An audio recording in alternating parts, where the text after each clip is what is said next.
దక్షిణ భారతంలో బహుమని సుల్తాన్ల ప్రాబల్యం చాలా దశాబ్దాలు కొనసాగింది. వీరు మొదట్లో గుల్బర్గా రాజధానిగా పాలించారు. క్రీస్తు శకం 1427లో సుల్తాన్ అహ్మద్ షా వలి రాజధానిని బీదర్కు మార్చారట.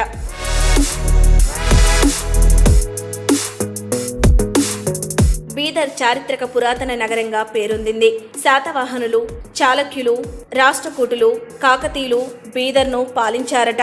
మహమ్మద్ బిన్ తుగ్లక్ హయాంలో ఇక్కడ కొన్ని నిర్మాణాలు జరిగాయి. తరువాత బహుమనీలు ఈ నగరాన్ని వశం చేసుకుని కొన్నాళ్లకు రాజధానిగా మార్చారు. బహుమనీల తర్వాత బరీద్ షాహీలు మన నిజాం రాజులు బీదర్ను పాలించారు.